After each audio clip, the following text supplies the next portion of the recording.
Você pegou um carro para fazer um retoque ou você quer fazer no seu carro, quanto mais defeito você vai vendo ao decorrer do para-choque, menos a possibilidade de você fazer um retoque bem feito. Tá? Então até aqui, ó, tem um defeito.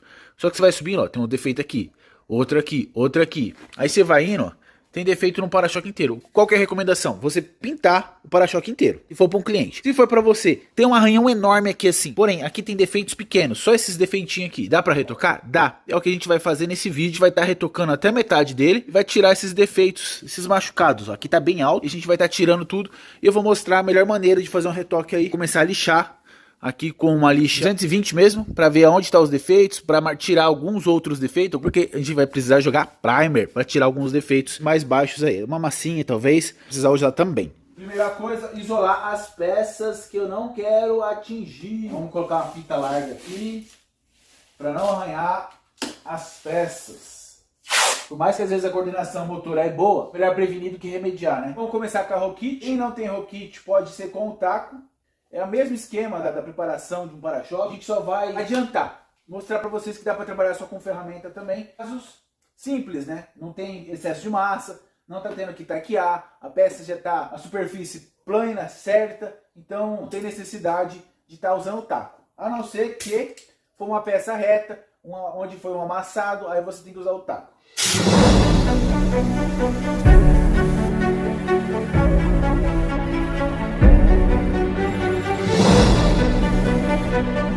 Então a lixa 220 demonstrou aonde está mais machucado.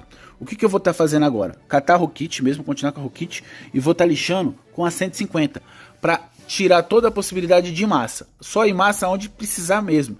Então eu vou chegar até o plástico, aqui ainda está no primer, né?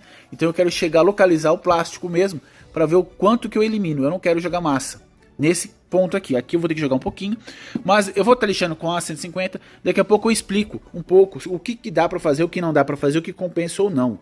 É uma coisa bem complexa, às vezes, de explicar, porque o bacana do retoque é tentar fazer um retoque sempre pequeno, né? E não tão amplo assim, tão grande. Assim já começa a dar prejuízo. Mas eu vou falar tudo daqui a pouco.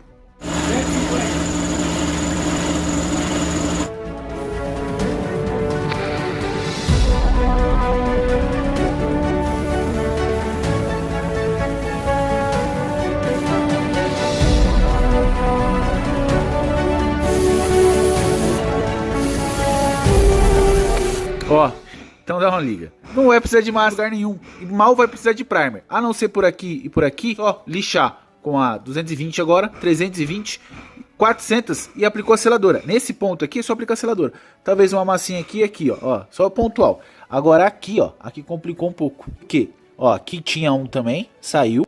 Agora aqui tá alto, tem dois nervos. Aqui, ó. E aqui. Eu vou estar usando a lima para eliminar esse calombo alto, porque só na roll kit não tá saindo. Então a gente vai utilizar a lima para acertar, para deixar plano, mas provavelmente eu acho que vai uma massinha aqui também, vai ficar desse jeito aqui, ó. Mas você vê que melhora muito isso e não é excesso de material, não vai nada demais. Só que ainda vai continuar no mesmo lugar ali. Ainda bem, né? Vamos lá.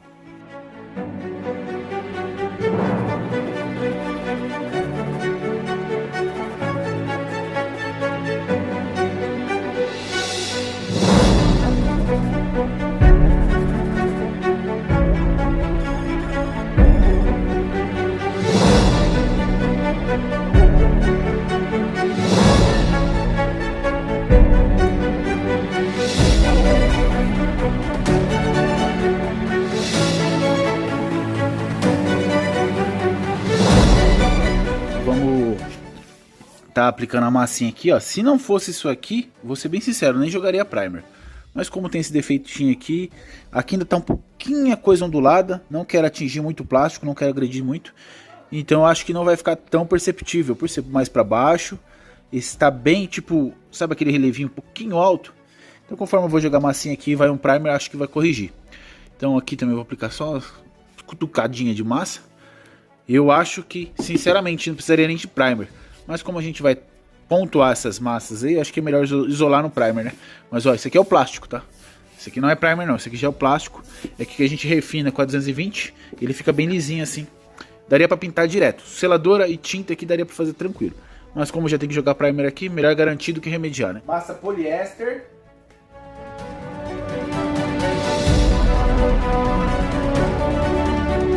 Então agora agora aguardar secar. Para quem tem dúvida sobre a seladora, a massa não precisa da seladora, tá? A massa pode ir direto. Depois que a gente lixar certinho, refinar, aí sim vem a seladora. A seladora é antes do primer ou da tinta. A massa ela já tem as propriedades corretas para ancoragem no plástico, sem a seladora. Essa sequinha, vou estar começando a lixar com a lixa 150. Não tem muita massa, não tem necessidade de agredir tanto, né? Então vamos estar lixando com a 150 aqui mesmo. Então, refinadinho, o que eu vou estar fazendo aqui agora? Eu vou dar uma lixada. 400. Vou estar utilizando a interface para aliviar um pouco da pressão da Rokit, né? Essa agressividade que ela tem. Então eu vou estar lixando com a interface.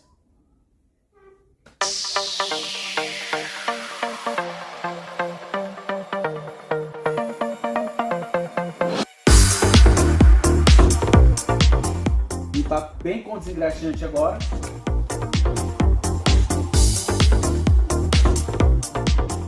Então tá aí, ó, bem limpinho. Deixa eu mostrar pra vocês de perto como que fica, ó. O plástico fica lisinho.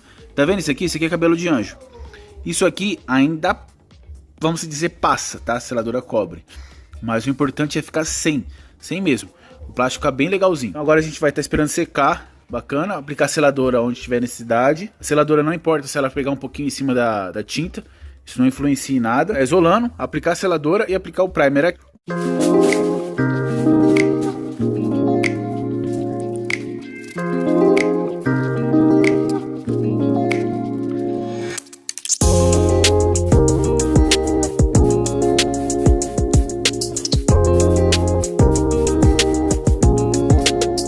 Então aguardar secar, uns 15 minutinhos aí e já jogar o primer. Se demorar um pouquinho mais, a gente espera um pouquinho mais, tá? Tem que esperar secar mesmo. Na hora que ficar tudo fosco, a gente aplica o primer.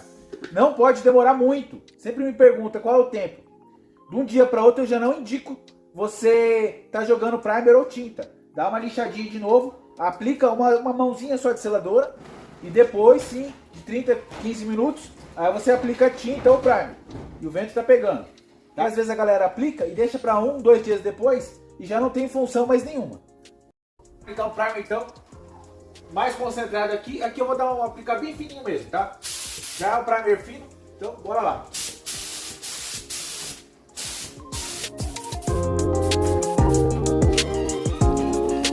Aí, aguardar secar. Aqui eu já não aplico mais, acabei puxando mesmo. O risco que eu achei que ia aparecer não apareceu. Então depois que a gente acertar aqui com a 800, praticamente vai sumir esse primer. Aqui vou jogar mais uma demão, aguardar um pouquinho, porque vai mapear com certeza, porque tá bem fino, tá bem diluído, né? Então vai mapear, vamos aguardar aí 10 minutinhos, já aplica a segunda e última. Galera, ó, tá sequinho já, vou mostrar pra vocês de perto, né?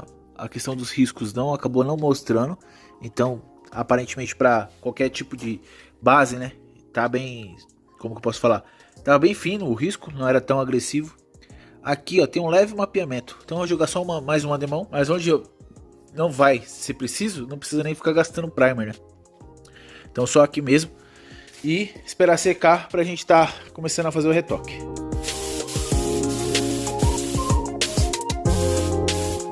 Aguardar secar, o fabricante pede 4 horas. Eu normalmente aguardo 24 horas, porém, aqui foi bem fininho. Então acho que 4 horas aí é o suficiente. Vou aguardar, qualquer coisa eu dou a resposta para vocês aí no tempo que eu aguardei. Dia seguinte, sequinho, vou começar a lixar com a 400. Tá bem fininho? Então vou lixar com a 400. Joia?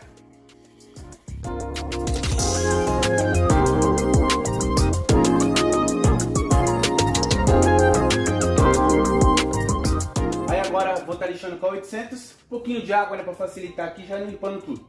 800, tá? Lixo final.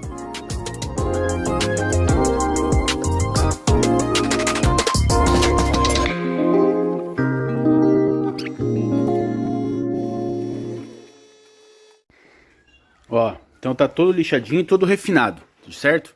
O que acontece? A gente veio com a 800 até aqui, ó. E a gente quer vir com o retoque até aqui e matar o retoque, né? Então eu vou estar lixando com a 1200 até aqui. E daqui pra lá eu mato. Alguns faz ao contrário, tá? Isso é de cada um. Alguns matam o retoque em cima da tinta fosca. Eu mato o verniz em cima da tinta fosca.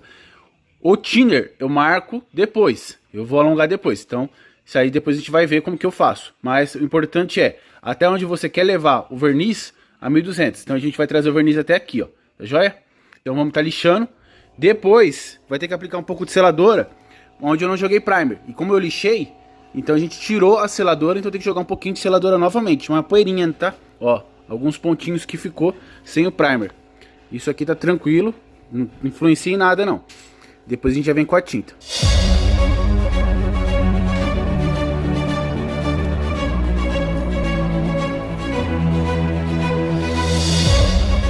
Conferido, lixado, alongado com a 1200, a gente entra com a limpeza. Limpeza, as peças ao redor, né, onde fica em volta, para não cair sujeira na hora que estiver pintando. E o para-choque, limpar inteiro, ou o para-choque ou a peça que você estiver retocando, limpar inteiro. Por quê? Quando você estiver alongando com o thinner, tem a possibilidade de abrir cratera ou algum tipo de contaminante ali que influencia no retoque em si. Então, vamos supor, você está arrumando o retoque aqui. Se você fizer qualquer coisa errada aqui e abrir cratera aqui e perder o retoque, você trouxe o problema daqui para cá. Aí já não tem solução, você vai ter que pintar a peça inteira.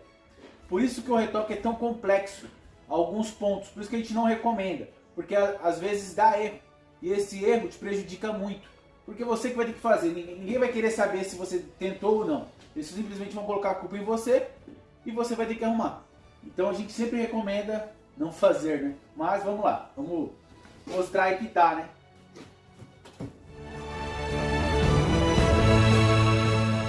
Peça seca, já limpa, já lavada. Agora desengraxar antes de empapelar.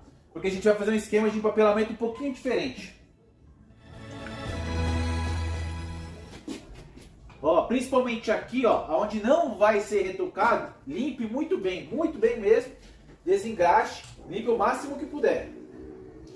Desengraxado, limpinho, deixa eu explicar pra vocês com um pouco mais de cautela aqui. O que acontece? A gente vai fazer 3 tipos de empapelamento falso, tá? A gente vai fazer um empapelamento falso aqui, que é o extremo da situação. Eu gosto sempre de ver a questão do extremo. Então a gente faz um empapelamento normal aqui, como se tivesse ter que pintar o para-choque inteiro. A gente faz um empapelamento aqui e faz um empapelamento falso, tá? Eu gosto de sempre precaver, caso se não ter como alongar, tipo a gente tem que ficar arrastando isso, então eu gosto de ficar sempre precavendo, eu te indico fazer isso. Então a gente empapela a lanterna, isolando, a gente faz um papelamento falso aqui, faz um papelamento falso aqui e faz um papelamento falso aqui. O porquê? Aqui é para névoa de tinta não chegar mais para cá, para não interferir, depois do verniz e depois do alastrador. Então eu recomendo sempre fazer esses 3 tipos para não ficar lastrando. Vocês vão entender agora o que a gente vai fazer, mas isolar como se fosse pintar a peça inteira. Eu não recomendo ficar desmontando as coisas porque assim, você já está fazendo um retoque para adiantar seu serviço. Se tiver que desmontar, às vezes compensa pintar a peça inteira, tá? Vai de cada um. Tem situações, igual aqui nesse caso, só vai entrar verniz.